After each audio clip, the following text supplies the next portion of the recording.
When you play the Game of Thrones, Subscribe and like. you die. There is no middle ground. Welcome back to the Grease Goblins YouTube channel. Today's video, we're going to be looking at the most underappreciated or underrated chapters of every single book. Now, this is a tough subject because it's what I believe to be underappreciated within the community.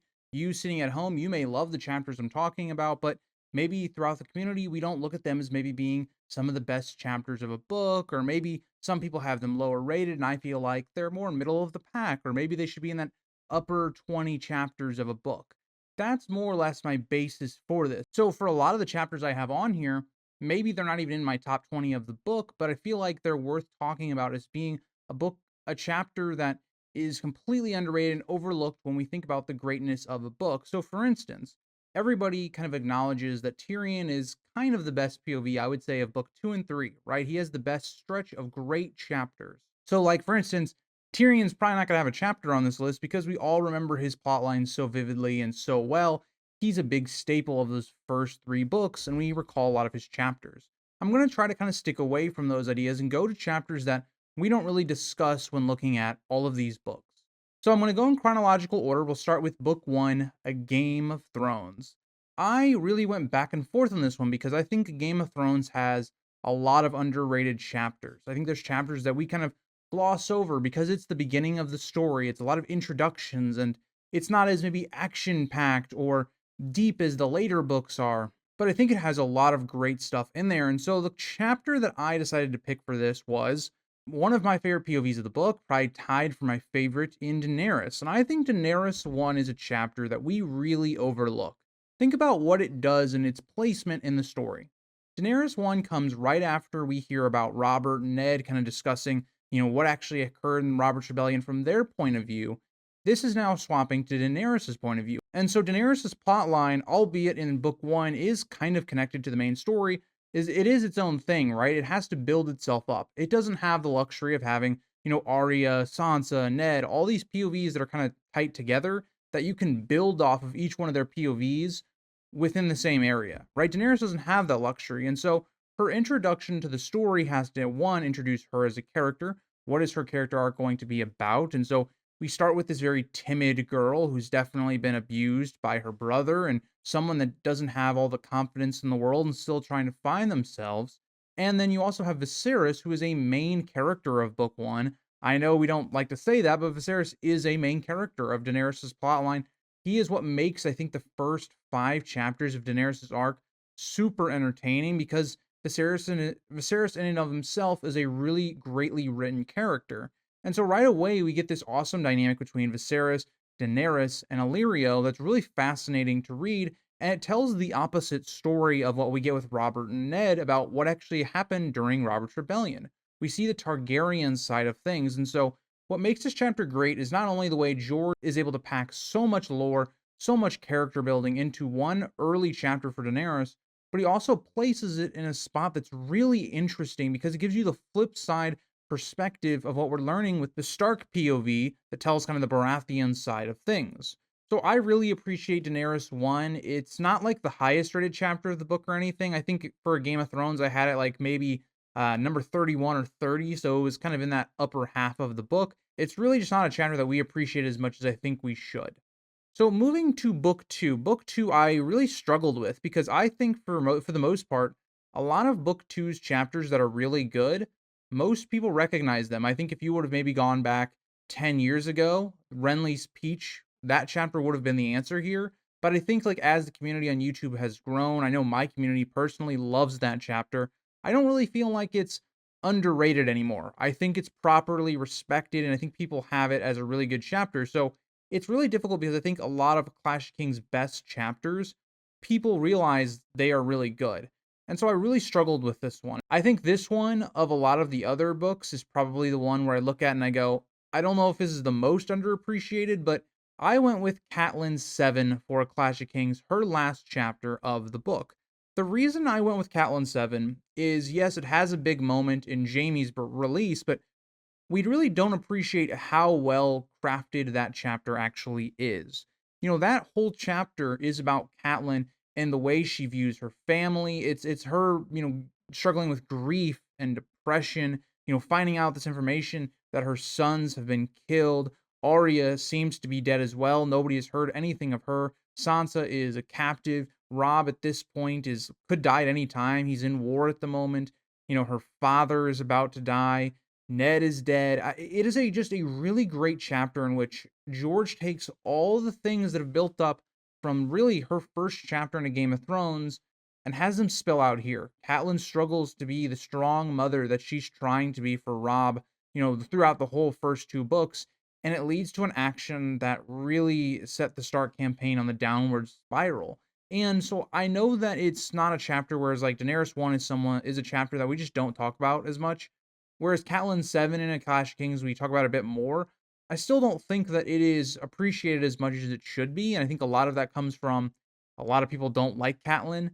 I personally love her as a POV in terms of the quality of her POVs. I think she always has the most interesting plot lines going on, whether it's with Renly and Stannis, whether that's the build up to the Red Wedding, Robb Stark's camp, all of that stuff, but also having the most human emotions and a character that is really understandable, albeit you might not like them because they have very human weaknesses. And so I think that really makes, Catelyn a very underrated POV of A Clash of Kings in general. I know everybody seems to usually give her her flowers in the next book, but I also think that she deserves it in book 2. I think that Catelyn is the one POV, in my opinion, that she gets better every single book. Like, it just seems like George understood what he was doing with the character each and every chapter. And a lot of that's because of circumstance, the events that happen, and George is able to then play with that and how that affects Catelyn, and so makes her much more, interesting to read as the story goes on. But I really do appreciate Catelyn 7 in A Clash of Kings. Moving on to A Storm of Swords. If you're a Catelyn hater, you're not going to like this video. I really struggled with Storm of Swords as well because very similar to Clash of Kings, I feel like, being, the within those first 3 books, a lot of the chapters we look at with Storm of Swords are pretty well appreciated. Whether that's Jaime's arc. Everyone always gushes over Jaime's arc, and of course you should because it's fantastic. So you can't pick an underappreciated chapter there. Tyrion, well, he's most people's, I would say, favorite POV of the book. So it's not Tyrion's plotline.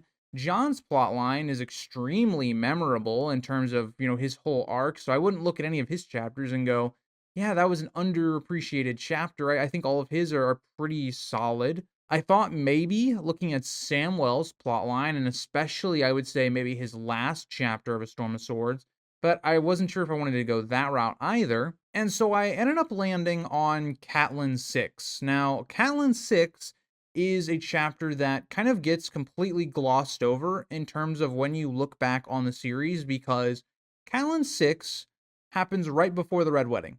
Catelyn 6 happens, there's an Arya chapter, and then we get right back to the Red Wedding.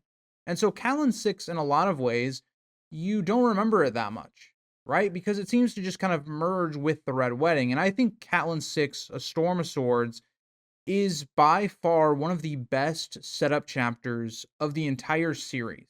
I mean, just Catelyn and co. arriving to the twins, everything that's building there, all the foreshadowing to the Red Wedding happening from George, showing, Grey Wind doesn't want to cross into the twins, doesn't want to go into their castle, and how he lashes out at the Freys that come to meet Robb when he gets to the twins, or whether it's the news that Roose delivers that has this ominous presence, or it seems like Walder is just taking shots at Robb and not even seeming to have a care.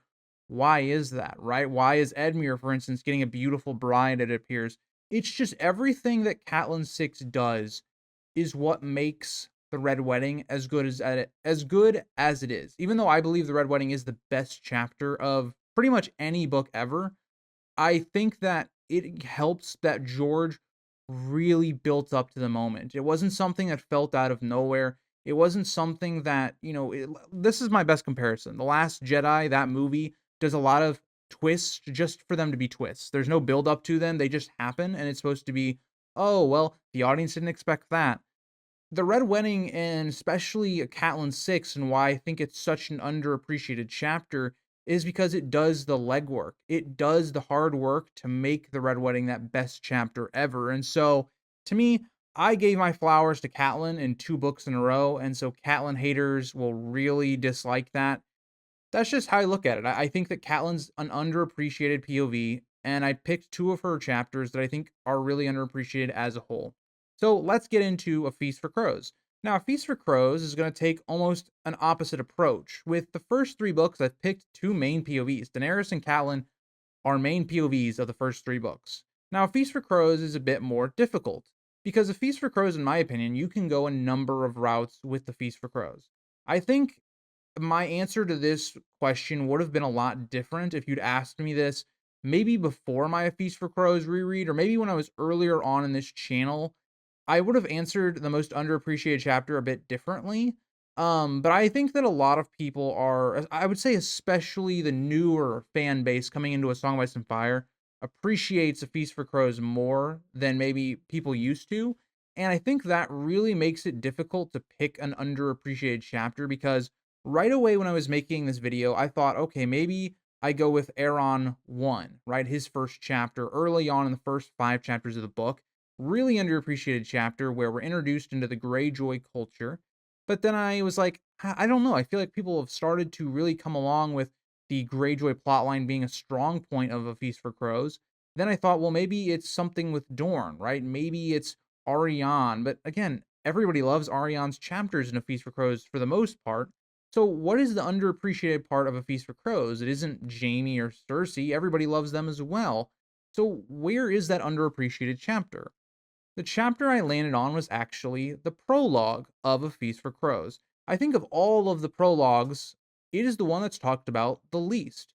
We all love the Game of Thrones prologue for the really this cold open of the White Walkers and establishing them to us, or the others, I should say, establishing them to us as an audience, setting the pace for the book. A Clash of Kings is really just an introduction into Stannis' camp, and I know my community loves that opening chapter.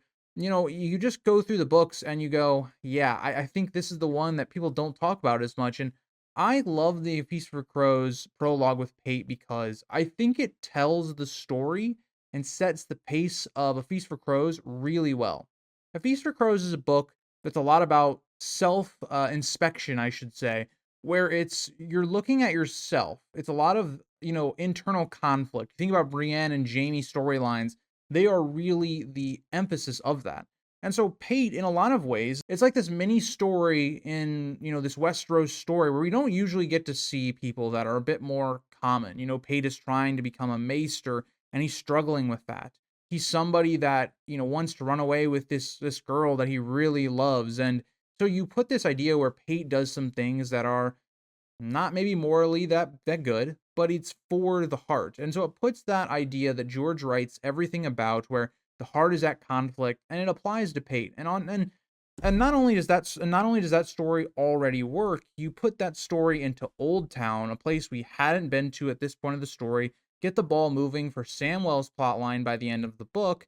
And I just find that this chapter is a really, really good open. I think it's really underappreciated by the community, and so I wanted to give the prologue to A Feast for Crows a little bit of credit that I feel like is deserved. Moving on to A Dance with Dragons. A Dance with Dragons to me was again another tough book because in a lot of ways, A Dance with Dragons we all recognize has its really big highs and its really big lows. And so when you have a book like that, you don't have a lot there that's kind of like your middle ground. It becomes hard to pick an underappreciated, chapter because everybody appreciates Theon's chapters there, the high points of the book. Everybody, seems to like the Stannis plotline of book 5. John, for the most part, is pretty good. Where do you find this underappreciated chapter? And for me, it was kind of difficult. I went with a chapter that I think I was really pleasantly surprised and to reread again and really enjoy. And I've already talked about this video, for last week, but I wanted to bring attention to Arya 2: A Dance with Dragons. I think it is a really well crafted chapter. It takes everything that I think was lacking from A Feast for Crows with Arya, where the thing with A Feast for Crows with Arya is that it's a lot of build up and there's not necessarily any real payoff to it. And I think that's the one thing that hurts Arya. I think that if her story from A Feast for Crows and A Dance with Dragons had been combined into one book, you look at her as an overall POV for 5 chapters to a book, It's a pretty good, storyline. But the problem is, A Dance with Dragons gets all of Arya's payoff, and you see it come to fruition here, where everything that Arya has learned is used in this last chapter for A Dance with Dragons. And I think that's what makes it so great, because I always compare it to, it feels like an Assassin's Creed mission by Arya, where she has to, spy out this older guy, and she has to figure out how she's going to kill him, and you have to figure out it's going to be this really clever way. And seeing her basically do this assassination where she poisons a coin that's going to eventually get to the guy. The guy then is going to bite the coin because he makes sure that it's real, and that's going to end up killing him. It's just a really creative, really well-paced chapter that I think really helps A Dance with Dragons. I think a lot of the reasons why some people have A Dance with Dragons over Feast for Crows is on that exact idea, that A Dance with Dragons gets a lot of the payoffs of A Feast for Crows, and Arya's plotline is a big one of those. And I find it to just be a very underrated chapter. I feel like we don't talk about Arya as much in the last two books, and part of that is because I think that she's not as good as she is in the first three books, but I also think that it's more because she's a sidelined character in the later books, whereas in the beginning, we talk about her a lot. She's a major focus of book 2 and 3. In book 1, she has one of the best chapters in Ned's actual execution. I think, though, that Arya to A Dance with Dragons deserves some praise and appreciation. But let me know what chapter you guys think is a bit underrated in the community, and I will see you guys all in the next one. Bye, guys.